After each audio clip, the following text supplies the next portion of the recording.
Next week, we are going to be hitting Donald Trump's 100 days mark. Trust me, I know what you're thinking. We're still counting in days when it feels as if we've been aging in dog years. But yes, dear friends, I kind of feel like we are 100 days into about the 100-year war. That's how it feels and has felt over the last several weeks of this corrupt, grifting administration. It's not just our economy and our democracy that has hit an all time low. Oh, no, no. There is so much more. Welcome to the Danielle Moody Show weekends, dear friends. Let's get into it.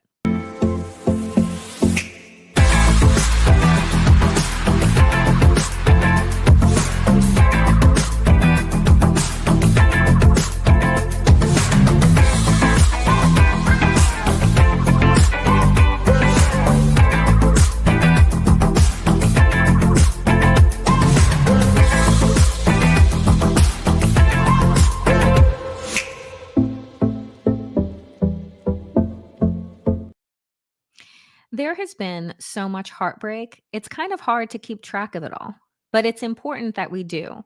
Why? Because I don't ever want us to lose the ability to have empathy, and I don't ever want us to lose the ability for outrage. Because this next story, my God, when I saw the headline, take a look. 4-year-old migrant girl, other kids go to court in New York City with no lawyer. The cruelty is apparent. Yes, the cruelty is absolutely apparent and is, in fact, the point of this entire regime. But before we get into this disgusting story, dear friends. First, I will say if you have not subscribed to my YouTube channel, please do hit subscribe right now.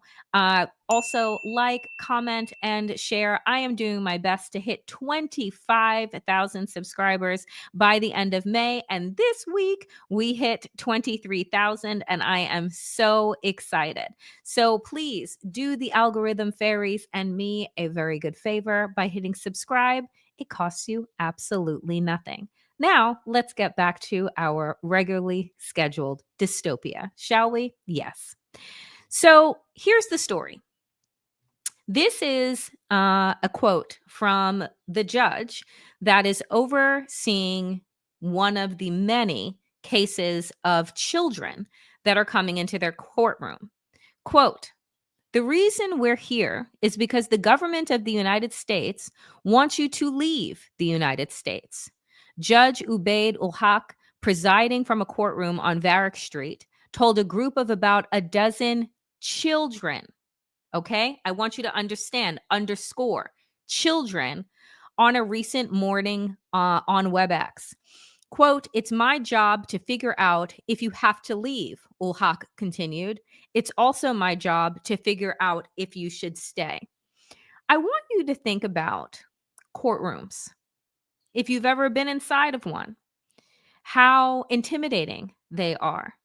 You have all of these rows, you have a judge sitting up on high, you're nervous, and guess what? You're an adult that is accompanied by a lawyer that is trained to guide you through this situation.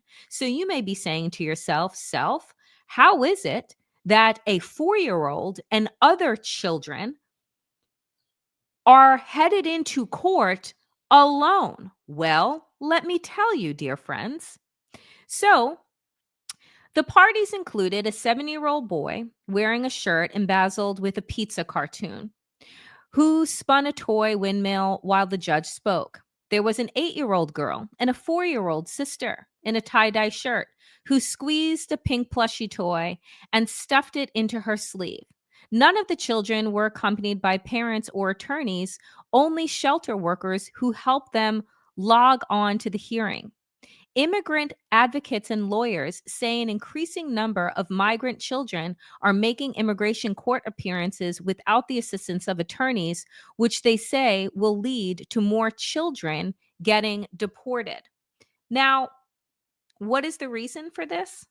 Well, the reason is that the Trump administration has cut government contracts of $200 million that would provide immigration attorneys and guardians and support for unaccompanied minors, forcing then those minors to now appear in court by themselves. Because unbeknownst to me, I did not realize that in immigration court, unlike when you hear the da da da like Law and Order sound from the show, you are not provided with an attorney. You know how they say if you cannot afford an attorney, one will be provided for you? In immigration court, that is not the case. But what administrations have done before is provide attorneys, right, and provide guardianship for those who are unaccompanied, namely children. But now the Trump administration has 4 and 5-year-olds climbing up into a chair where a judge talks to them about how government works. Tell me, when you were 4 years old, did you know how government works? Did you even know what the word government meant? But that is exactly what the Trump administration is doing with their cuts that they have instituted, right? That are all about saving us money. That's the whole thing. That's the whole point of DOGE and the Department of Government Efficiency. So you would think then, I don't know, that DOGE is doing a really good job, right? Because so many agencies have been dismantled and so many federal workers have lost their jobs. So you would then believe that we're on track to see a boon, right? No, wrong again. So Elon Musk and the scheme of DOGE isn't actually helping anyone.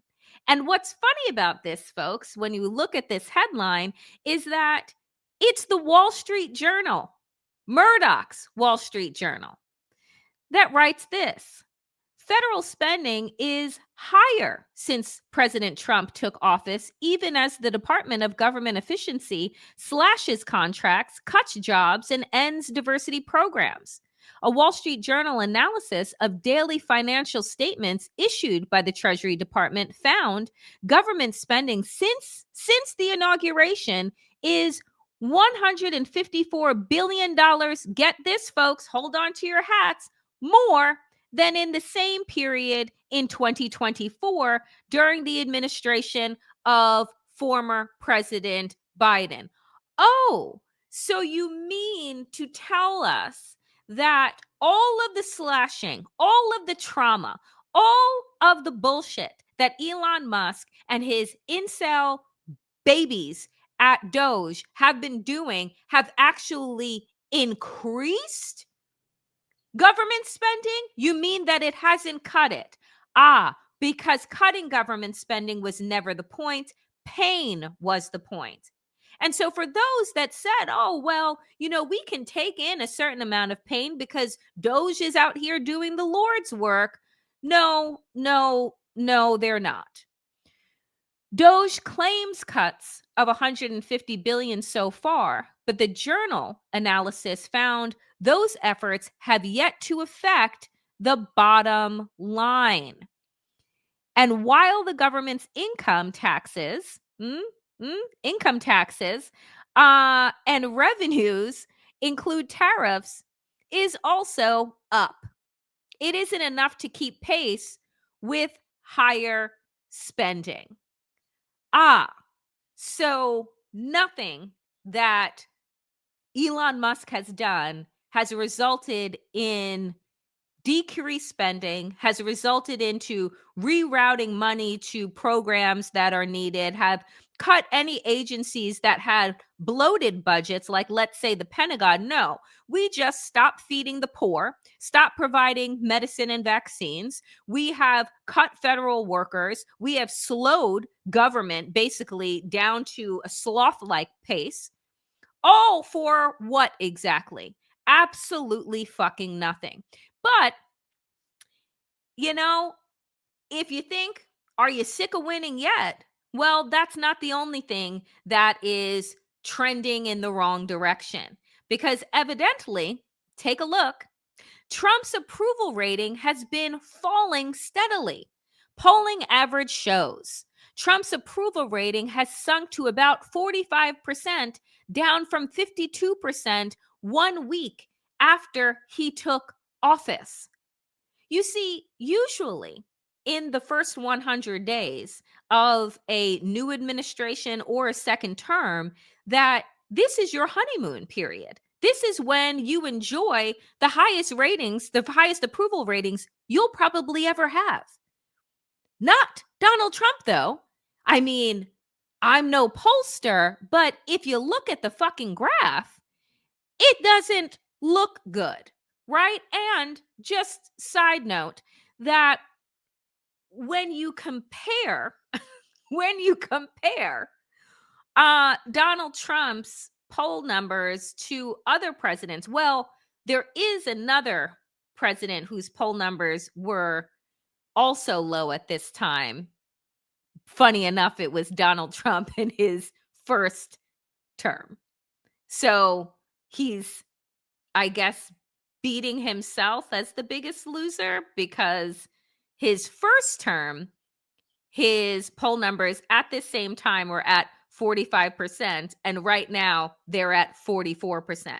Every other president during this time that's still, living was hovering well above the 50%. Barack Obama was at 62%. Joe Biden was at like 54%. I don't like, to me, he shouldn't even be on the graph. That's how low his fucking poll numbers should be. But nonetheless, you see here that the New York Times says, yeah, he's sunk to about 45%, down from 52% when he took office. Around half of the country now disapproves of his performance, the polling shows. American presidents typically, as I just said, enter office with a groundswell of support that wanes over time. But Trump's approval has been dropping slightly faster than that of his predecessors. Trump started his term with the second lowest approval rating for a president in modern history. The only most recent president to have started in a worse position was Trump the first time he took office. Are you sick of winning yet? Everything about this administration has been trending down. Oh, except for their spending, that is going through the roof. It's been close to 100 days, and the country has devolved into chaos. We have lost the trust of our allies. We are in the midst of an unprovoked and unnecessary trade war. China is no longer picking up the phone to talk to us in terms of the tariffs going back and forth. And they're seeking to do business with folks that they've never done business with before. Donald Trump has created an absolute vacuum where the United States leadership used to be. And one can only imagine just how much further we have to drop, because it's only been nearly 100 days. Buckle up, friends, because we are in for one. That is it for me today, dear friends, on the Danielle Moody Show weekend editions. As always, power to the people and to all the people power. Get woke, stay sane, and in these extraordinarily dangerous times, dear friends, do stay safe. I will see you back here on Monday, 5 p.m. Eastern. Be well.